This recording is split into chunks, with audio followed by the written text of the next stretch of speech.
不过是这样的，昨天晚上啊，我是路过，我就看着这只鹦鹉想偷吃那条鱼，我就想着赶紧制止啊，我就拿我那个丝帕往它脸上一捂，没想到它就死了。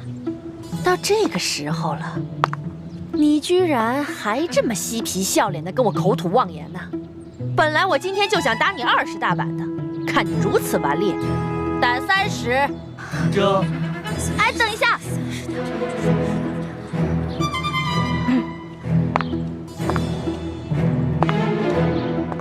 刘嬷嬷，您别忘了，我可是中堂大人的人呐。我要是连你这个鬼话都信，那我岂不是白活了这么多年？拖出去打！这，我说的都是真的，我这慢着。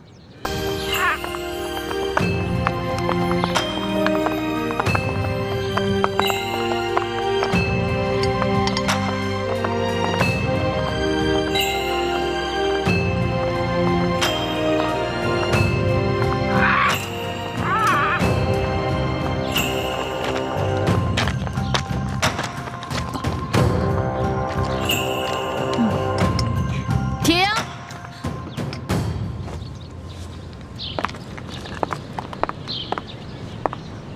走路的时候呢，手不能抬得太高，也不能放得太低，要恰到好处，这是规矩，知道了吗？知道了。继续吧。等一下，刘嬷嬷，我们这都练了2个时辰了，这早就过了饭点了。我们现在又累又渴的，能不能让我们先吃点东西啊？不可以。什么时候你们练好了，我觉得合格了才能休息。继续走吧。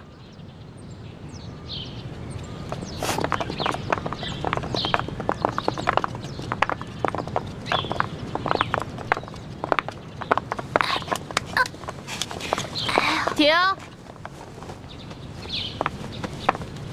易欢，谁让你坐下的？刘嬷嬷，我的脚破皮了，我走不动了。那你也先向本嬷嬷请示啊，怎么能擅自休息呢？刚才我都说了，这是违反宫规。这也算违反宫规啊？当然，在这个宫里，只要是做宫里不允许的事，说宫里不允许的话，全都是违反宫规。你知道去年的秀女里面有一个擅自喂了太皇太后的胭脂鱼，后来那个鱼胀死了。知道这个宫女怎么样了吗？怎么样了？哎呀，她可是被活活饿死了呀！饿死了？这么残酷的处罚？刘嬷嬷，那我向你请示，我能不能休息一下？不可以。起来继续。好疼啊！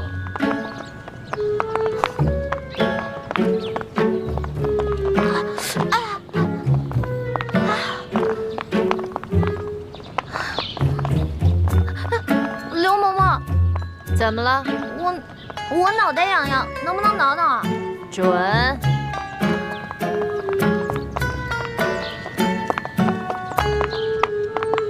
刘嬷嬷，说。我想，对不起啊，您肯定是那种通情达理的人嘛，不可能不让我打喷嚏的，是不是？下回憋住嘛。你哪儿那么多废话呀？赶紧走。哦。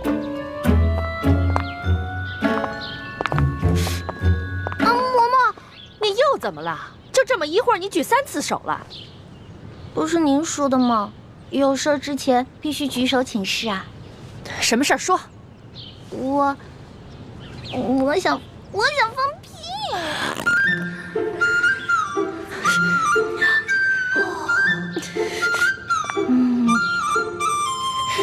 嘿，你个小丫头，我算弄明白了，你这是存心跟我抬杠呢吧？没有，完全没有跟您抬杠，我这不是憋不住了吗？少跟我抬杠，你那点心思以为我不清楚吗？来人呐，把他给我拖下去，站上则20。这等一下，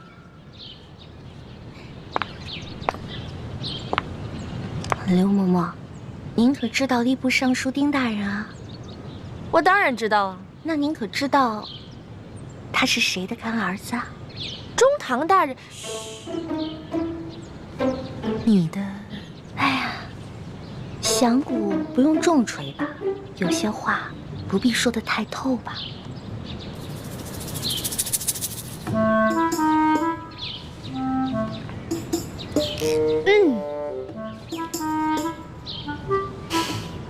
算了，我就看在你脚磨破皮的份上，放你先去休息一会儿吧。谢谢刘嬷嬷。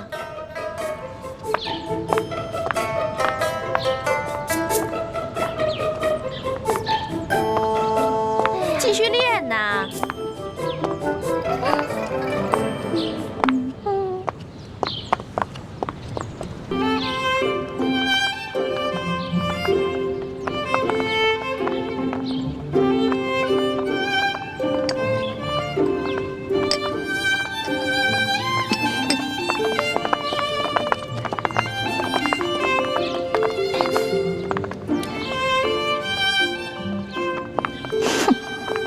自己坐着，有吃有喝的，却让我们饿着肚子受累。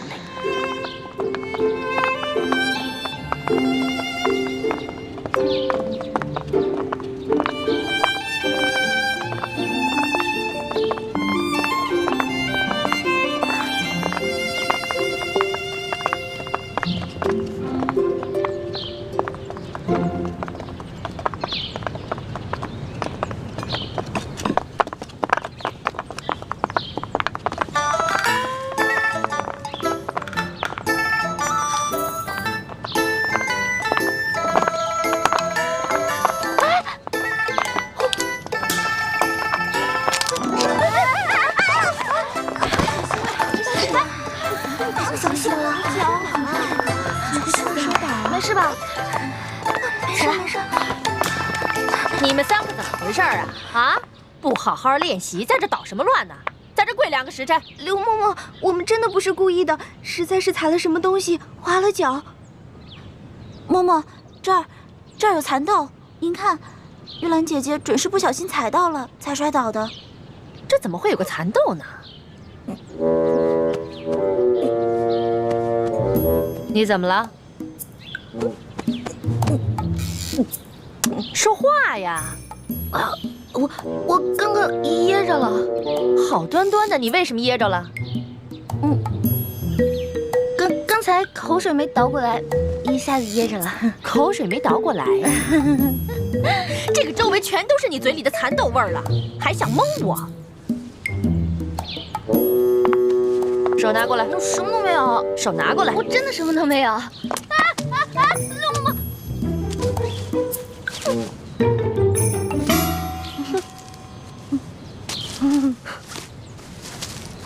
哼，你还想抵赖吗？看来我不给你点教训，你是真不知道什么是宫规呀。来人呐，等一下。刘嬷嬷，您忘了，我呢可是中堂大人的。什么人违反宫规都要受处罚？你以为我到现在还没回过味儿来吗？其实刚才我就想明白了，中堂大人怎么会派你这么一个不知道天高地厚的野丫头进宫来呢？你既然那么嘴馋，又担心挨饿，那我就罚你今天闭门思过，谁都不许给他吃喝。什么？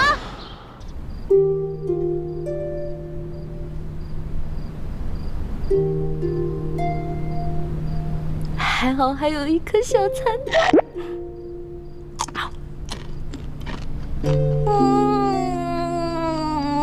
好吃。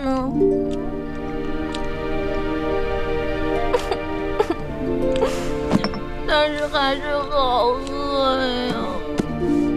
我要饿死了，饿死人了，饿死人了！喝点水顶顶饱吧。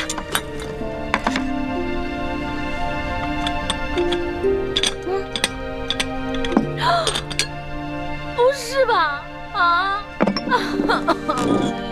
好饿呀，好饿呀，饿死啦！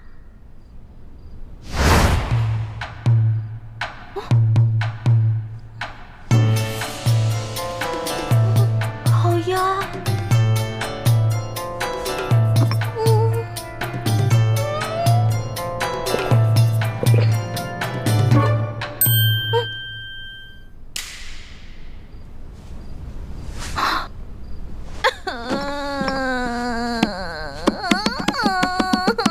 怎么办？我好饿呀！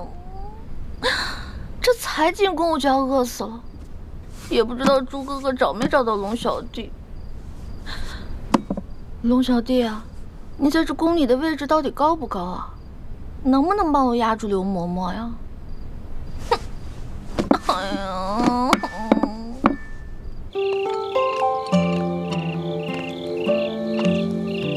大哥，大哥，大哥，大哥，大哥，不是约好了在这见面的吗？人呢？会不会是刚进宫找不到路啊？哎，不对不对，他那么聪明，怎么可能呢？难道是出什么事了？大哥，大哥！饿死了。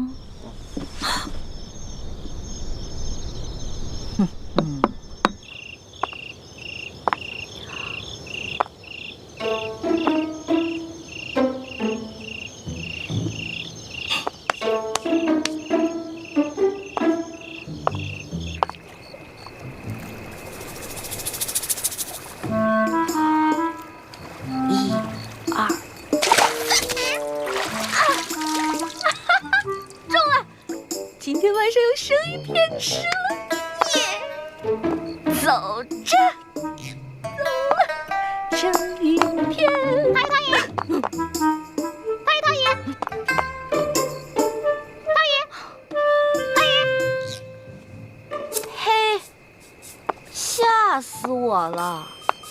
哎呦，原来是你这个鬼东西在这装神弄鬼啊，吓我一跳！太太爷。你还说是不是？行，看我怎么教训你！哼，让你知道我的厉害！嗨，你师傅没教过你吗？祸从口出，被我逮着了吧？走！哟，哎呀，进宫就要少说话，多做事，知道吗？不要像我一样叽叽喳喳的。聒噪，不许再说了啊！哎呀，喂，不是吧？我没杀你啊！不是我杀的，不是我杀的！哎，你醒醒，你醒醒！不是吧？我把你给憋死了！啊，我不是故意的啊！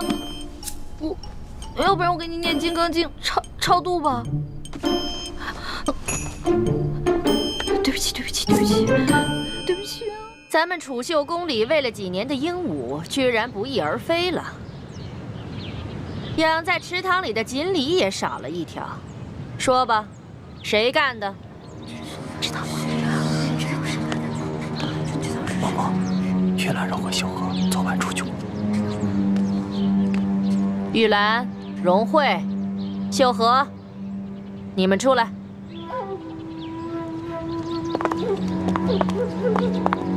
昨天晚上，有人看见你们离开住处出去了，去哪儿了？秀禾妹妹半夜要小解，夜里黑，她一个人害怕，我和荣慧陪她去的。只是去小解，那有没有在回来的路上，顺便偷个鸟、抓个鱼什么的？嬷嬷明鉴，我们哪敢在宫里偷东西啊？可是除了你们3个，就没人离开过房间。不是你们还能是谁？来人，把这3个给我拖下去掌嘴，打到招了为止。嬷嬷饶命啊！嬷饶命啊！饶命啊！饶命啊！慢着，昨天除了他们3个，还有人离开过房间。谁？我。你？我昨天不是罚你闭门思过吗？你居然敢偷偷跑出去！是啊，我闭门思过了。我1天没吃没喝，但是我总得拉撒呀。其实我早就怀疑你了，只不过是因为没有证据，我不便发问。这批秀女里边就属你胆子大，准是你昨天饿了1天，又打起那鱼鸟的主意了吧？哎，你有什么证据证明我拿了你的鱼跟鸟呢？捉贼得拿赃啊！我有没有冤枉你呢？我自然会查清楚的。不过这储秀宫呢，夜里会落锁，外人进不来，里面也出不去。我还就不信了，你能把那鱼骨头和鸟毛一块儿给吃了？来人呐，给我搜！哼，老东西，我就不信你能搜得到。对不起啊。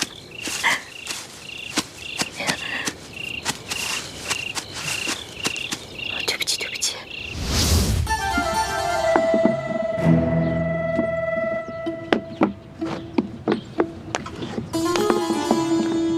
刘某某，没有。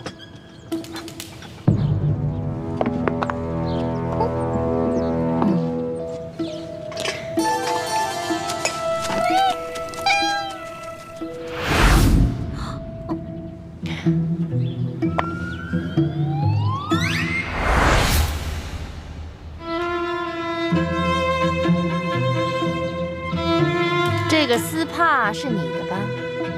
人赃俱在，还想抵赖吗？您看看，您看看，这被发现了。不过是这样的，昨天晚上啊，我是路过，我就看着这只鹦鹉想偷吃那条鱼，我就想着赶紧制止啊，我就拿我那个丝帕往它脸上一捂，没想到它就死了。到这个时候了，你居然还这么嬉皮笑脸的跟我口吐妄言呢！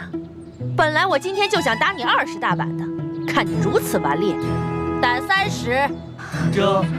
哎，等一下。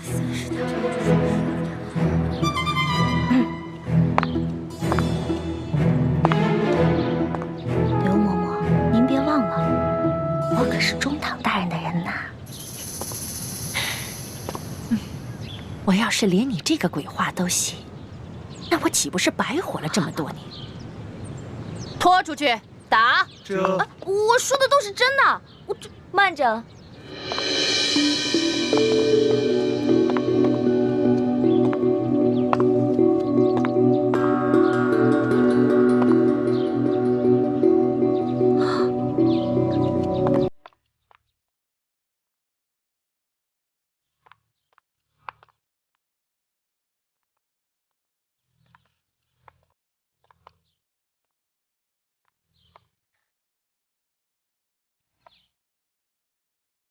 刘嬷嬷，可否借一步说话？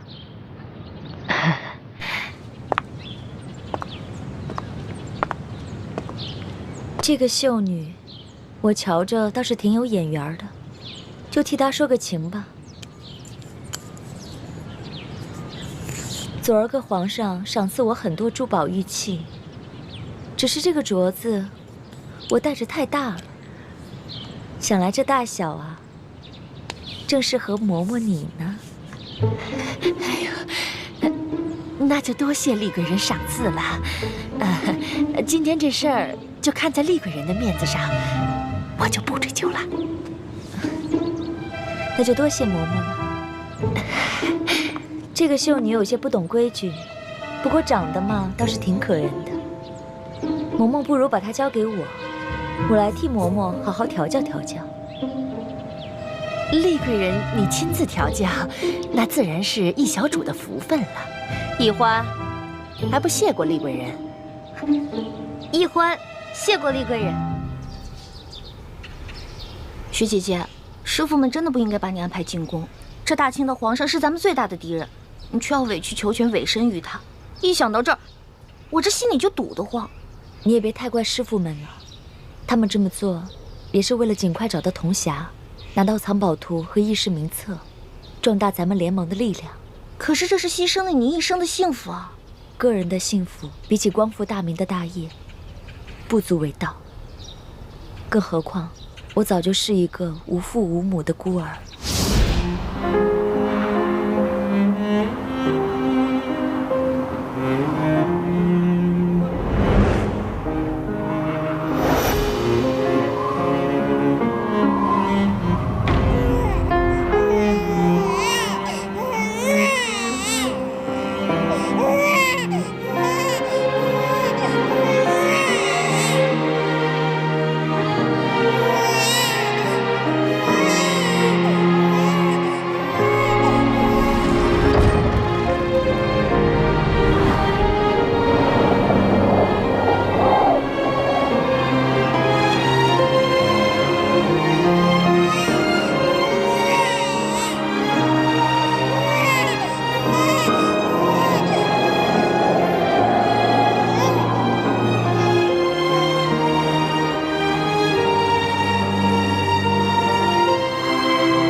如果不是六师傅收养我，我可能早就冻死在冰天雪地了。我跟六师傅名为师徒，实则亲同母女。可惜，好日子没过多少年，梅花门就遭到了血洗。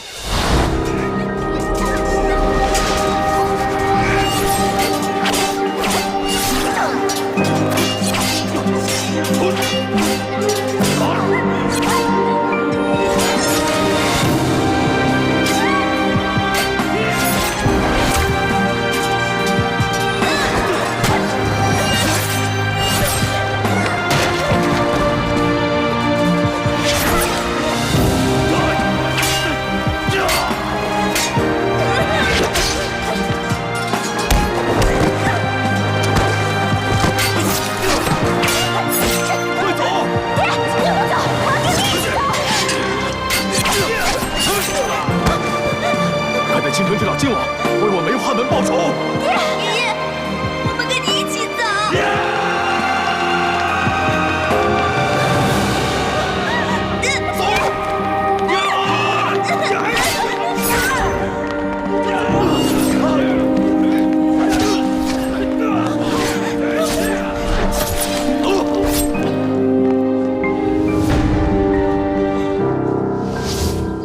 那个时候，我年纪还小，什么都不懂。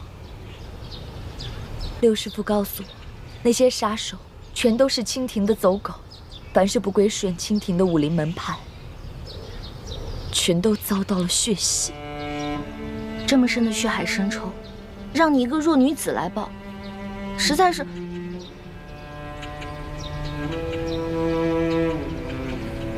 我都不知道说什么好。你跟我还不是一样吗？咱们明珠谷长大的孩子，都是同样的命运。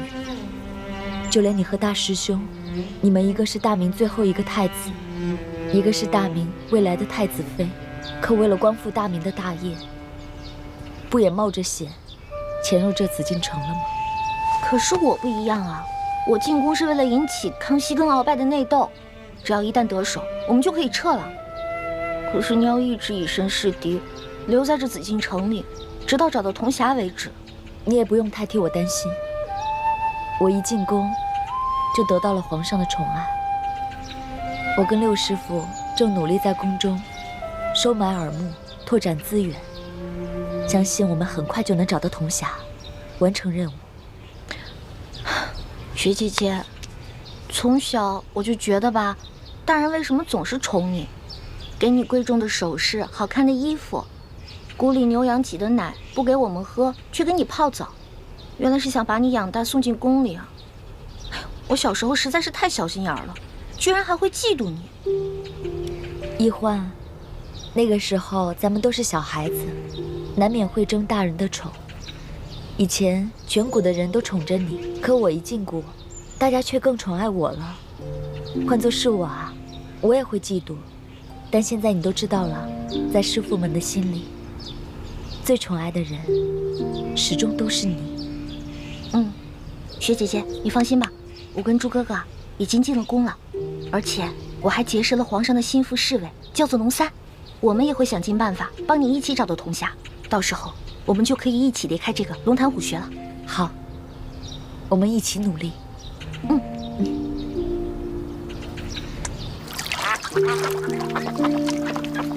雪姐姐，你看我这个好看吗？走得还真稳。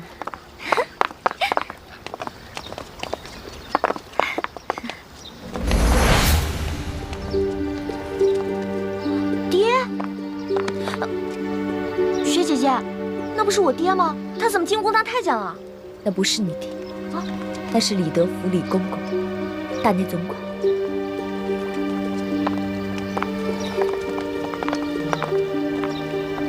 厉贵人吉祥。李公公安好。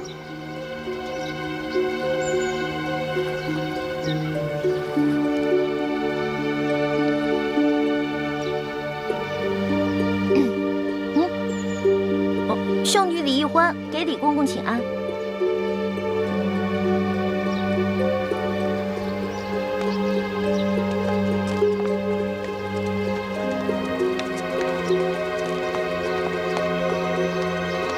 雪姐姐，你没骗我吧？那个太监真的不是我爹啊？他真的不是。我刚进宫的时候，一看到他也把我吓一跳，差一点把他错认成大师傅。可我再多看几眼，就看出了差别。大师傅为人严正，心地坦荡，脸上的神情总是很严肃，喜怒都能看得出来。而这个李公公却是个深藏不露的笑面虎，你永远也看不出他心里在想什么。怪不得，你都被封为贵人了，他对你好像还不是特别的恭敬。这你就不知道了。来，这李公公啊，是这宫里的大内总管，在这宫里面很有权势，再加上深得太皇太后的宠信，所以啊，后宫的嫔妃们都特别巴结他，连皇后都不例外。我只不过是一个小小的七品贵人，他自然不会把我放在眼里了。怪不得呢，这个李公公刚才还对你打声招呼，跟我连理都不理。欢儿，你以后见到李公公一定要主动打招呼行礼。这紫禁城可不比咱们明珠谷。哦，为人处事一定要小心谨慎，稍有疏忽就得罪了人，别人在背后害你，你却一无所知，那岂不是很危险？哎呦，这皇宫简直不是人待的地方嘛！你呀，从小一向在外面野惯了，如今也身不由己进了宫，还真是难为你了。你和你那个结拜兄弟龙三联系上没有？别说了，根本就没有。我们这个刘嬷嬷，简直不是人，我根本就没有机会逃脱他那些眼线，我只好让朱哥哥帮我去联系了。那就希望大师兄能够联系到龙三，让这个龙三在皇上面前帮你周旋，这样，你还能安全一些。不然以我现在的身份，也保护不了你。雪姐姐，六师傅，放心吧，我现在已经知道这皇宫的厉害了。我发誓，我绝对不会再让雪姐姐、六师傅跟朱哥哥为难了。我绝对不会再给你找麻烦了。你说的话我们可不敢相信，但愿吧，但愿啊，你能老实一点。皇祖母吉祥。得了，不必拘礼。皇后，来坐吧。谢皇祖母。你们都退下吧。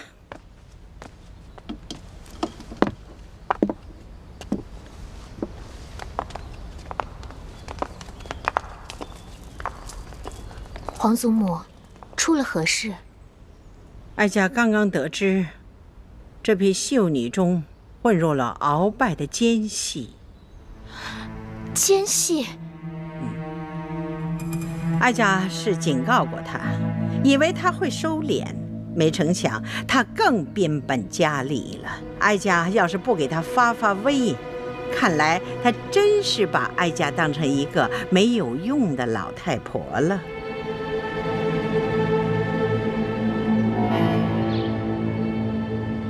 我前几天和另外一个太医被院判大人留在院中值夜，没能找到机会出去。这几天夜里，我悄悄潜入御花园，每次等到半夜，都没能见到龙三。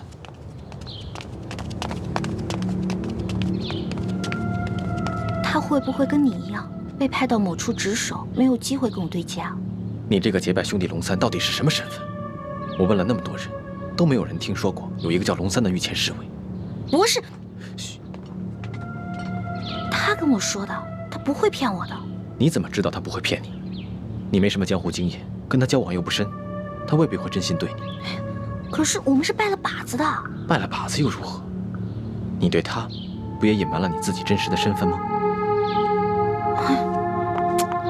都怪我，每次跟他接头都在京城第1酒楼，什么都没顾上，光顾着吃了，都没打探出他到底什么身份。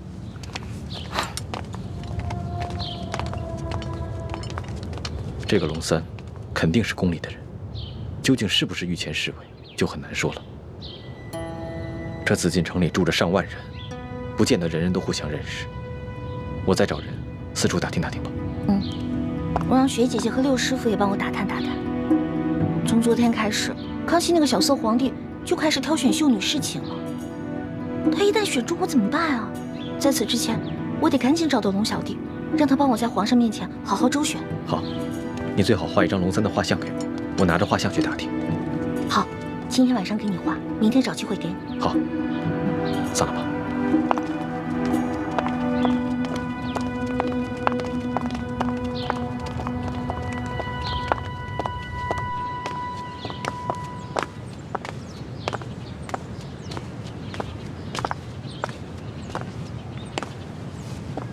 太皇太后，秀女富察荣惠觐见。荣惠给太皇太后请安，太皇太后吉祥。抬起头来。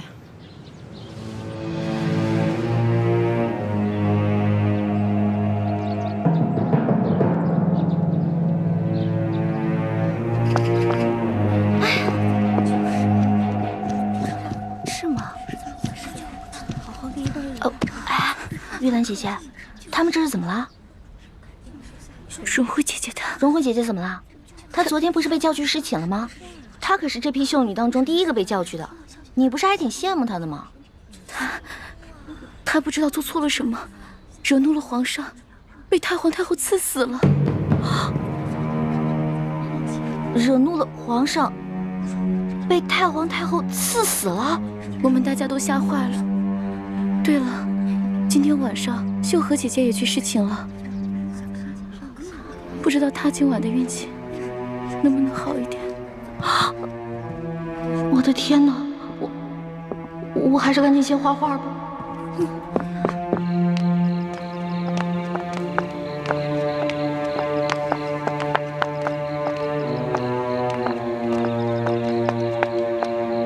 哎，朱哥哥，康熙那个小皇帝简直太无情了，刚刚临幸完荣惠，一转眼就不认人了，任由太皇太后就把他给杀了，真是伴君如伴虎。也不知道雪姐姐以后会怎么样。所以，我们要尽快想办法找到龙三。龙三的画像呢？啊，全是。怎么这么多？我有点不太确定自己画的像不像，我就多画了几张。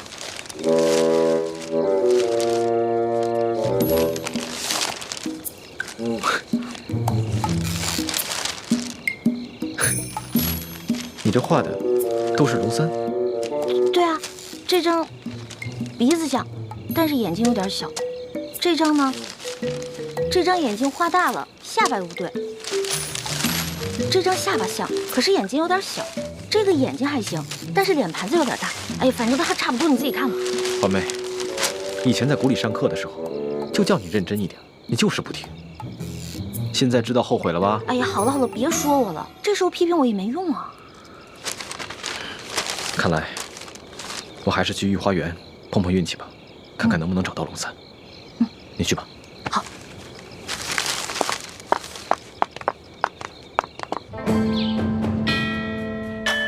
传皇上口谕，宣秀女玉兰侍寝。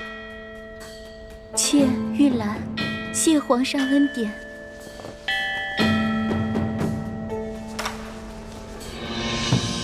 起来吧，随咱家前去沐浴更衣。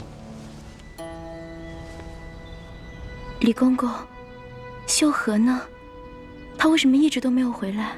他不会再回来了，他也被太皇太后赐死了。哎，姐姐，公公，可知道秀禾犯了什么过错，被太皇太后赐死了？可否提示一下，也好让妾吸取教训。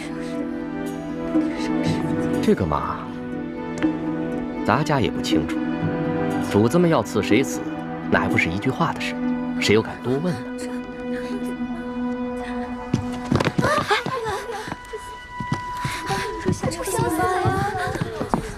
玉兰不会啊！真后悔，早知道我就不进宫了。真像我这样。龙小弟啊，龙小弟，我要是再找不到你，恐怕我也顾不上什么执行任务了，只能一个字：小弟莫忧，溜了。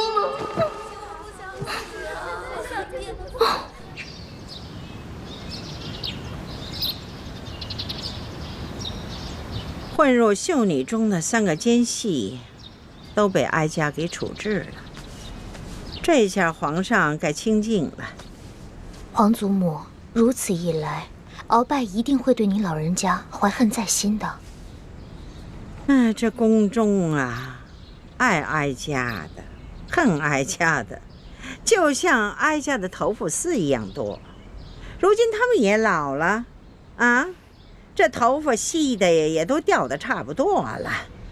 哀家就是为了皇上，不管他是明枪或暗箭，哀家都能挡得住。皇祖母，皇上常说，没有皇祖母就没有他，是您为他和大清江山撑起了这一片天。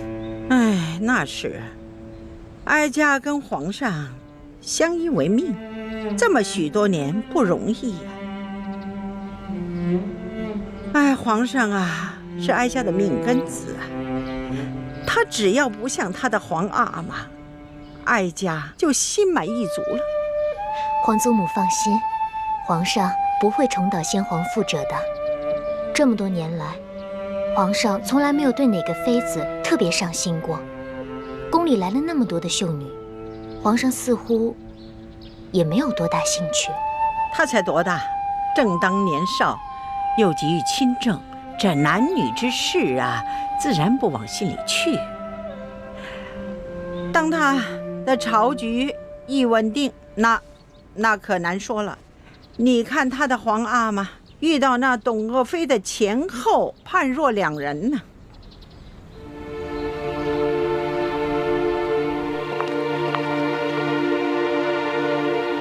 玉兰也被赐死了。康熙那个小皇帝一定是疯了，居然一连3天宣了3个秀女侍寝，等天一亮，就借口他们事后不周，把他们交给了太皇太后。太皇太后竟然把他们都给赐死了。这事儿不对。康熙性情沉稳，不像是那种喜怒无常、嗜杀成性的人。而且清晨告诉过我，康熙召他侍寝的时候是很温存的，一点都不难伺候。那他怎么会一连3天要赐死3个秀女呢？这事一定有蹊跷。可惜我和清晨想了很多办法，都没有找到龙三。不然可以让易欢去问问龙三，这究竟是怎么回事。六师傅放心吧，易欢已经想到找到龙三的办法了。哦，是什么办法？既然易欢找不到龙三，那就只能让龙三来找易欢了。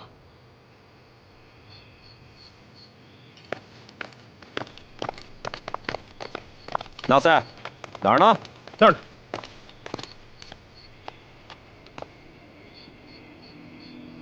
哎，奇怪了，这谁呀？啊，居然这么大胆儿，在这紫禁城里给我放孔明灯。义父，此事蹊跷，这孔明灯上还印着2个字“龙三”，这会不会是什么行动暗号？纳赛，你带2个弟兄，把这盏孔明灯给我取下来。这，你们俩去御花园里看一看，到底是谁在放孔明灯，有什么目的？这。走，我们去保护皇上。这。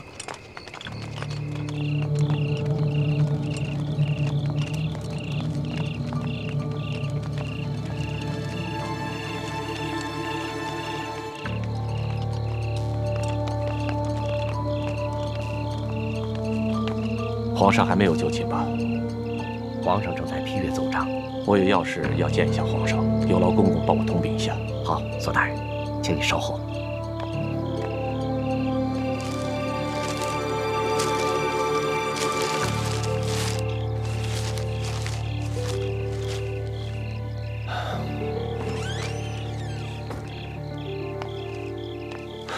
怎么样，李公公？左大人，皇上宣你觐见。啊，多谢了。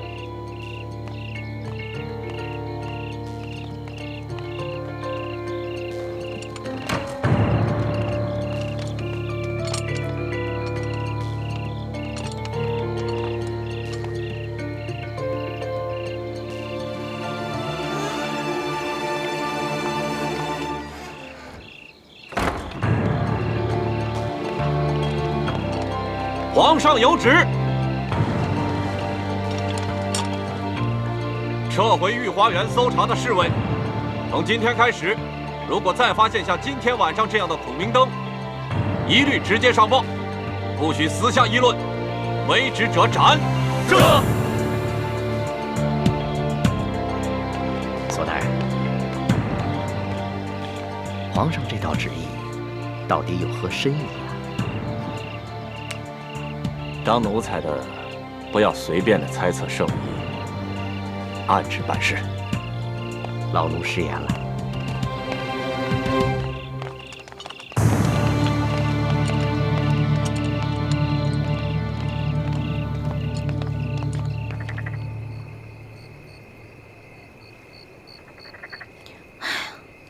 这个龙小弟，你要是今天再不出现的话，我就跟你绝交。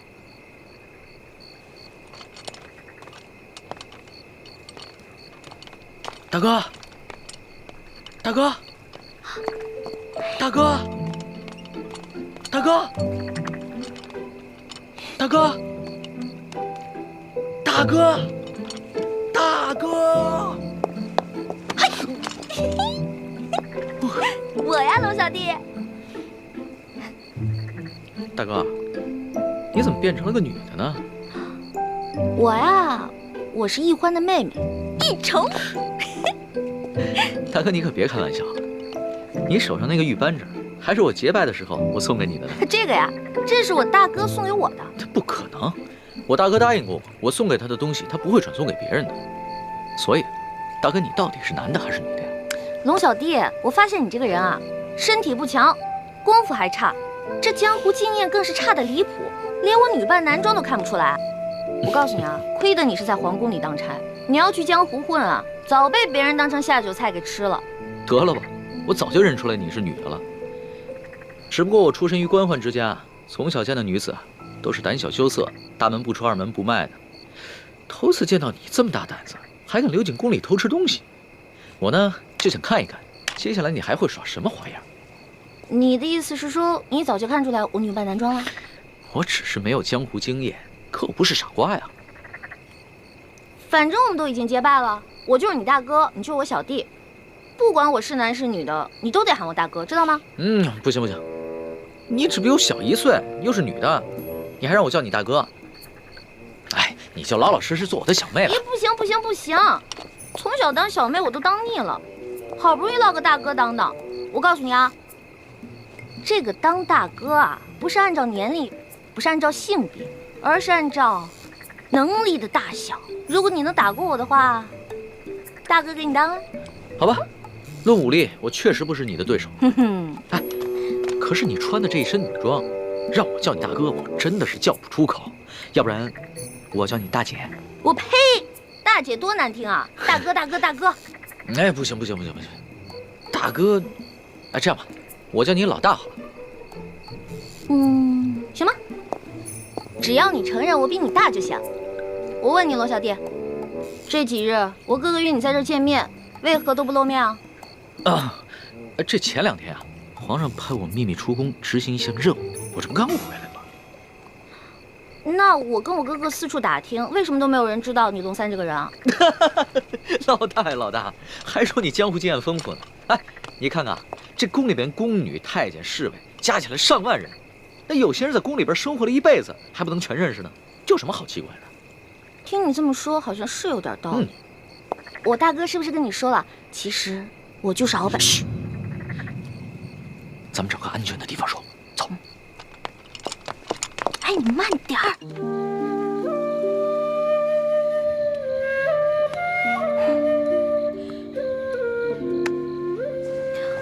对了，龙小弟，如果你跟皇上揭发鳌拜图谋不轨、伪造秀女的事情，是不是可以治鳌拜一个大罪啊？老大，你想的太简单了。这鳌拜把持朝政多年，连先帝委任的辅政大臣苏克萨哈都敢杀，这伪造秀女的身份又算得了什么？就算皇上追究起来，到时候他自然有办法推得一干二净。而且，愿意为他顶罪的人多了去了。那怎么办？咱们拿鳌拜就没办法了？其实，鳌拜在暗中培训美女，送入宫中和各大臣的府上做耳目，皇上是早有耳闻的。只不过皇上刚刚亲政，没能把持实权，所以只能暂且隐忍了。可我万万没想到，他居然会找上你。嗨，我呀，本来可以施展轻功溜走的，但是我一想，我不是还有我的龙小弟吗？所以我打算把这些都告诉你，你跟皇上说，没准还能立个大功呢，是不是？没想到老大居然肯为我冒这么大的风险。哎，对了，老大，那个大补丸的解药要不要解？有没有解呀？哎，那个大补丸啊，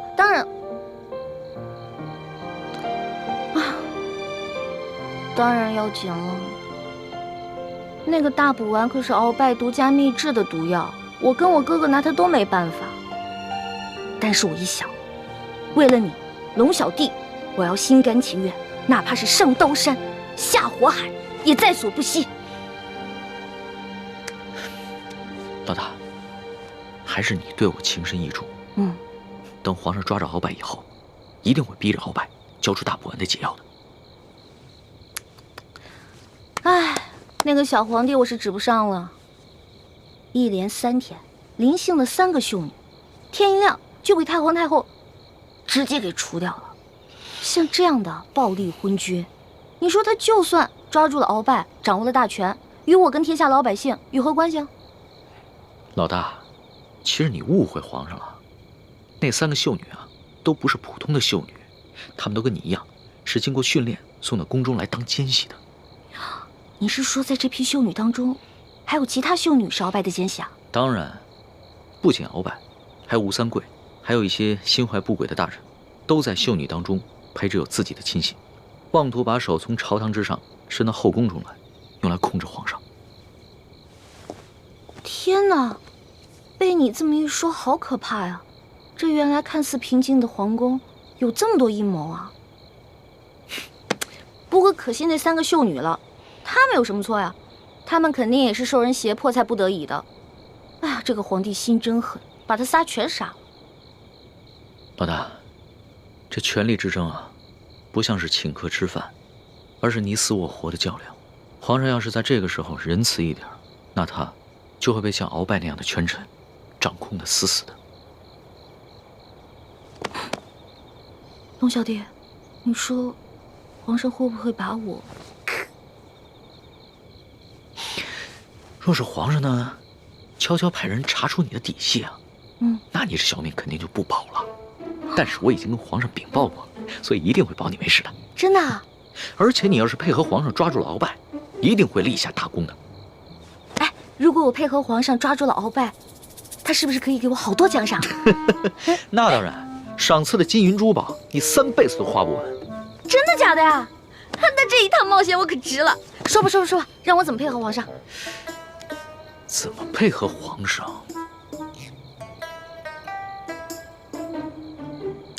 既然鳌拜如此希望你邀得胜处，那我们不如来一个将计就计。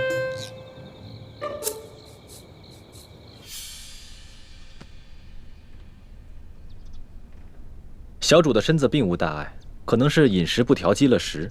待我为你开几服消食化积的药，服下便好了。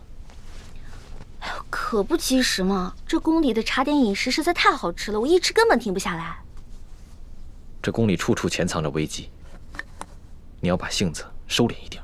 知道了，你怎么还是老毛病啊？到哪儿都想管住。少跟我抬杠。说正经的，我觉得龙三的计划不妥。你别忘了，你是大明晋王的郡主，我未来的太子妃，怎么能去给大清的皇帝侍寝呢？又是这句话。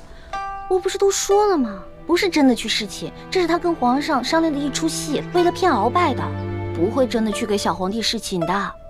话虽如此，可是如果你真的进了小皇帝的寝宫，这半夜3更孤男寡女的，小皇帝又是青春年少，你又这般貌美，万一他想假戏真做了怎么办？不入虎穴焉得虎子。而且龙三都跟我说了，前段时间这个小皇帝啊，中了鳌拜的慢性毒药，大伤元气，到现在还没有恢复呢。对你呀，我永远没办法放心。我给你准备了一条浸过蒙汗药的丝巾，如果他真的对你起了色心的话，你就想办法让他嗅这条丝巾，你自然就没事了。小心藏好。记住了，如果你真的让他占了便宜的话，你就干嘛？吃了我？你就知道欺负我，我自然不敢对你怎么样。可是如果他真的，我就算豁出我这条命，我也要宰了他。朱哥哥，平时看你挺稳重的，怎么一到这种事上那么冲动？你看我，平时虽然很任性，但是这种大事上绝不糊涂。放心吧，而且我有轻功啊，就算我遇到什么危险，我可以逃掉啊。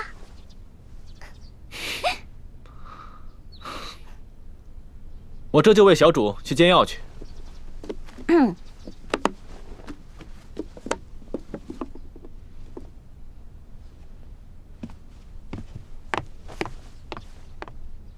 哇，这么厉害！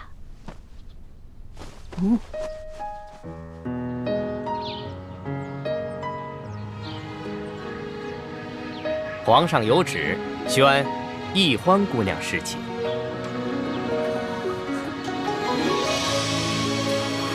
臣女易欢，谢皇上恩典。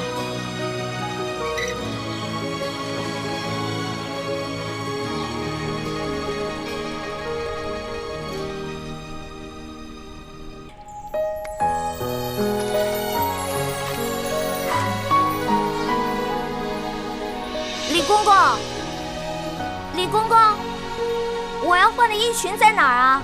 易欢姑娘，侍寝是不能穿任何衣服的。你要是沐浴完了，就请出来，我们为您裹上红绸，然后呢，就抬去皇上的寝宫。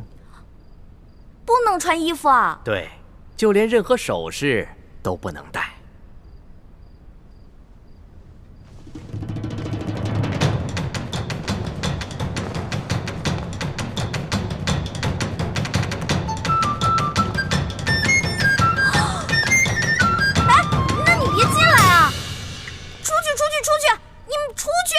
不行，必须由我们亲自给你裹好红绸，顺便检视一下易欢姑娘的身体皮肤状态，看看有没有突发的瑕疵，以防止易欢姑娘夹带其他的物品。那哪行啊？男女授受不亲。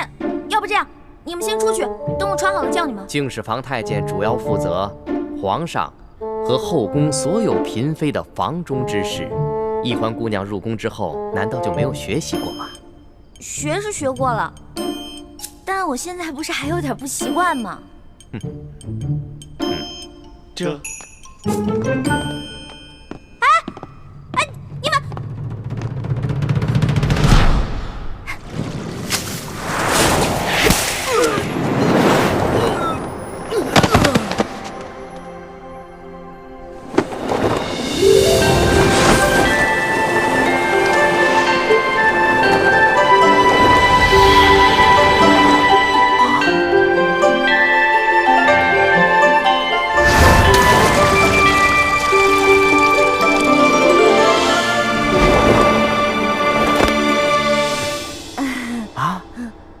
易欢小主，你居然会轻功！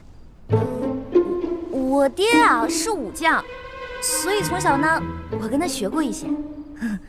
公公啊，我也知道这宫里的规矩啊不能破，但是有的时候，咱是不是可以商量一下？我进宫之前呢，我爹给我留了许多提起钱，明天我好好重谢3位公公，怎么样？好吧，那只此一次啊，下不为例。知道了。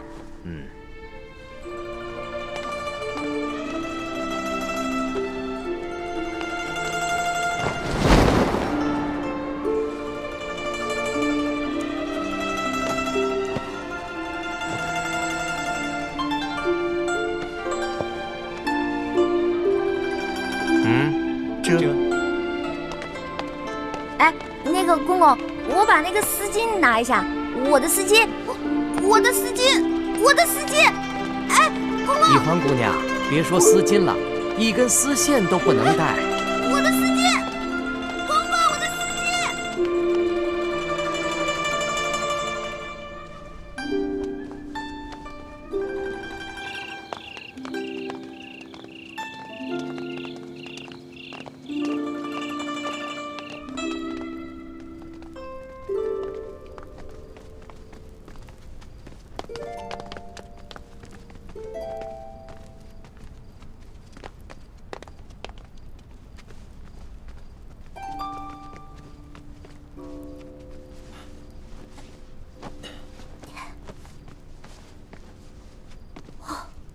易欢姑娘啊，一会儿皇上可就来临幸你了，可千万不要忘了之前学过的规矩哦，好好的侍奉皇上。好，挂帘子。这。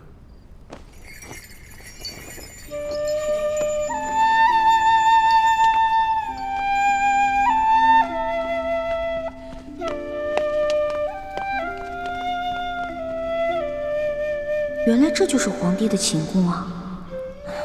也不知道龙小弟究竟和康熙那个小皇帝说好了没有？朱哥哥给我准备的丝巾没有了，万一这小皇帝临时起了色心，假戏真做了，那可怎么办啊？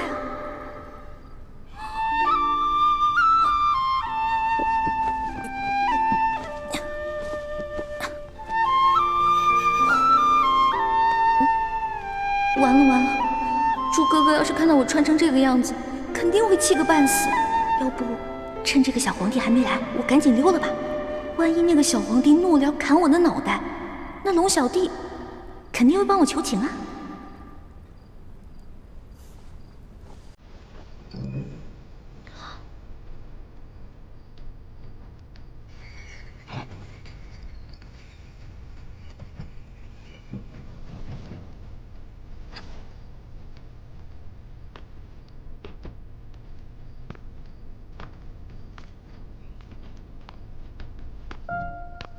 你要去哪儿啊？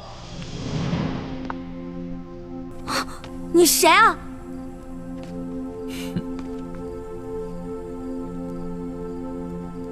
除了朕，还能有谁啊？你是皇上？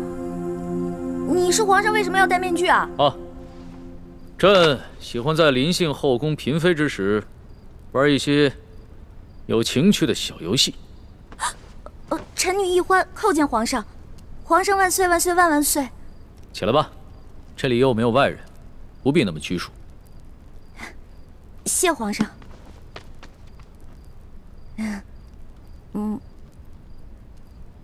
皇上，原来您这么和气啊！我一直……不，说错了，臣女是臣女。没关系，这里没有外人，朕允许你自称我，这样说起话来才更自在。对了，你刚刚要去哪儿啊？我刚刚觉得这屋太黑了，我打算出去找几盏灯，拿回来点一下。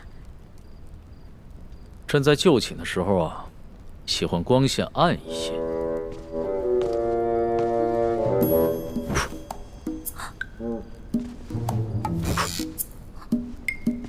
哎，皇上，您别把最后一盏灯也吹灭了，我怕黑。别怕，有朕呢。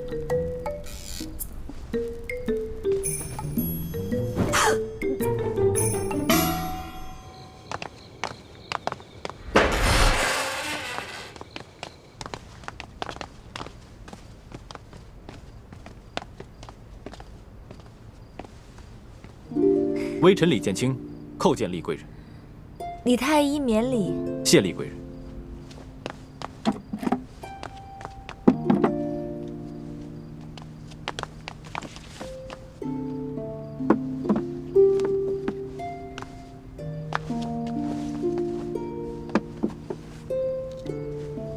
有劳厉贵人。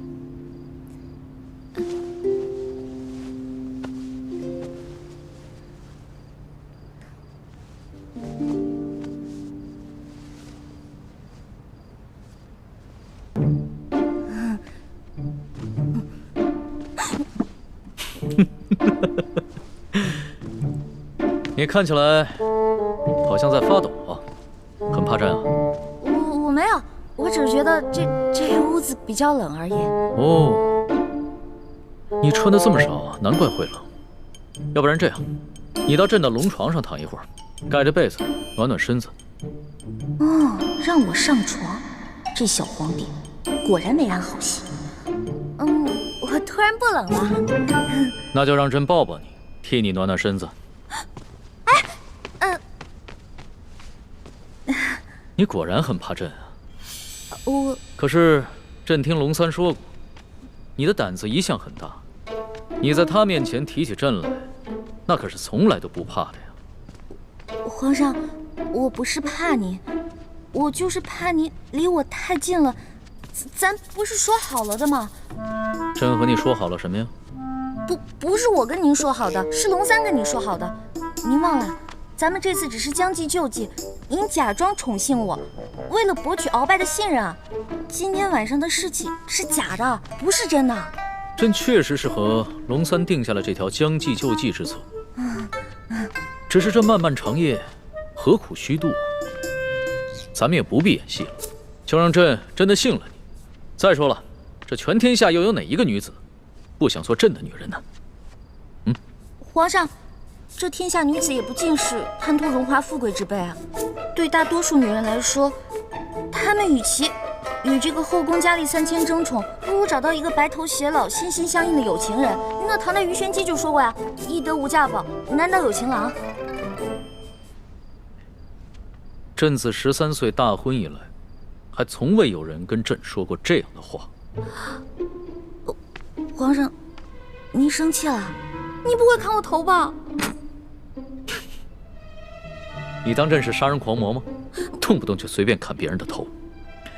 你这句话非但没有激怒朕，反倒更加激起了朕的兴致。我看咱们也不必苦苦做戏了，就让朕真的信了你。待共度良宵之后，朕便封你做贵人。皇上，你觉得如何？皇上，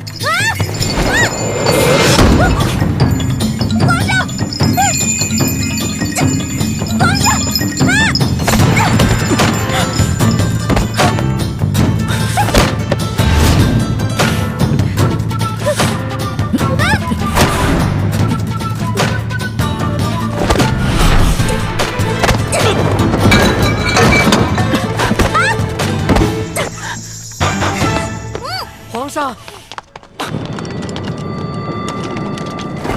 谁让你们进来的？启禀皇上，奴才见到殿内没了灯光，又有打斗之声，还以为来了刺客，所以赶紧进来护驾。刺客？什么刺客？哪有当什么刺客？没有朕的旨意，谁也不许进来。这。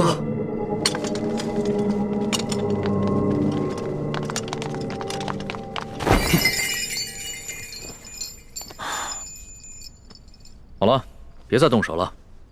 再动手的话，真把你当刺客，你这颗脑袋就真的搬家了。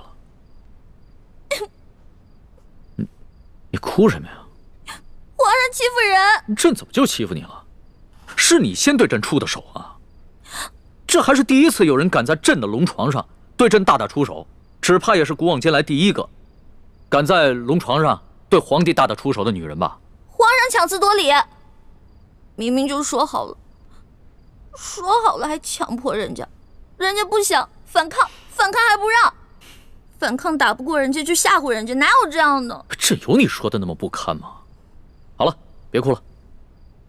要是被外边的太监给听见了，不知道的还以为朕欺负你一个弱女子呢。那皇上你离我远点，我就不哭了。你让朕远点，朕就远点，那朕岂不是很没面子？龙小弟，你在哪儿啊？你还说皇上是个正人君子，结果皇上就欺负我一个弱女子。来，好了，别哭了。朕不跟你这个小女子一般见识。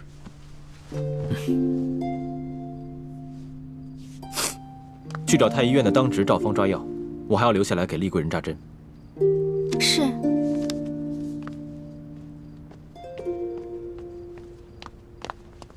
你去烧壶热水，一会儿我要替丽贵人更衣。是。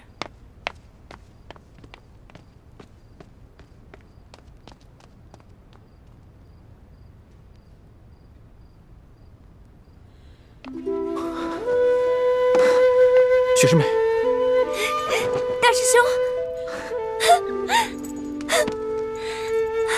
太好了，我还以为我再也见不到你了呢。怎么会呢？你们师兄妹好好聊一聊，我在外面替你们把风。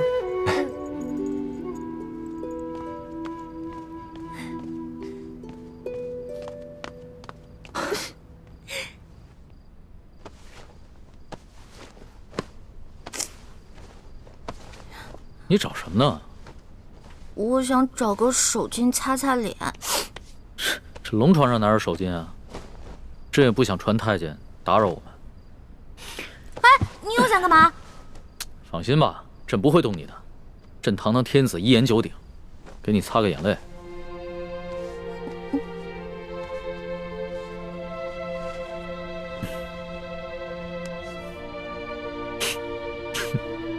看看你现在这副样子，亏龙三还说你是他的老大。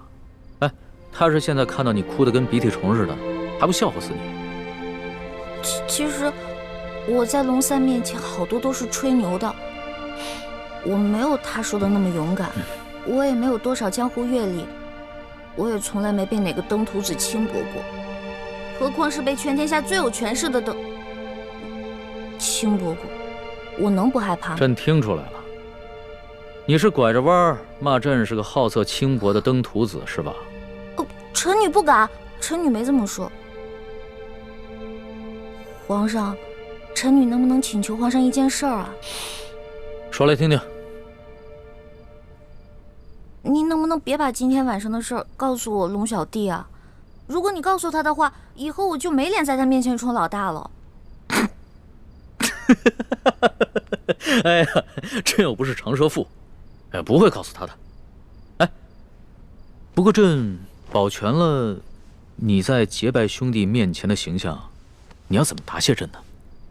皇上，您可是全天下最有权势的人，也是最有钱的财主，您就为这么点的小事儿勒索我一个身无分文、身无寸缕的小女子啊？又是朕的不是啊！你怎么说来说去都是朕的不是啊？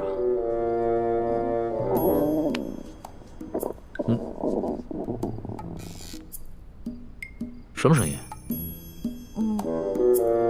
是我肚子叫。我今天晚上实在太紧张了，所以没有吃晚饭，现在特别饿。朕想起来了，你最大的爱好就是吃。龙三跟朕说过，你现在在替朕办差，朕也不能让你饿着肚子。说吧，想吃什么？谢皇上，我想吃烤鸭、炸虾丸子、蒸乳酪。还有黄焖小羊排，还有素八碟、珍珠翡翠羹、水晶包子、豌豆黄，再加一壶桂花酿。哎，皇上，您怎么知道我喜欢吃什么呀？这个是龙三跟朕说的。龙三跟朕说呀，你们两个头2次见面的时候啊，你都在跟他抢吃的，朕听着有趣儿，所以印象也就特别深刻。这个龙三，以后再也不理他，怎么把我什么都告诉人家？朕可不是人家，朕是皇上。来人，掌灯，传膳。倾城，你进宫的这些日子以来，过得还好吗？我不得不离开你们这些亲人朋友，来到这个活死人墓一样的紫禁城，和成百上千的女人争奇斗艳，来取悦我们最大的敌人。你说我能过得好吗？对不起，倾城，要你冒名顶替舒婉欣进宫的方案，我本来是不同意的。可这是6位师傅一致的决定，我也无力反对。大师兄，你不必自责。就算你反对，我也会主动要求进宫的。毕竟我们这些在明珠谷长大的孩子，没有一个人能为自己活着。就连单纯任性的小师妹，不也阴差阳错的进了宫吗？是我太无能了，还要让你们几个女孩子冒这样的风险，忍受这样的侮辱。今晚，易欢也要被召去侍寝了，也不知他现在怎么样了。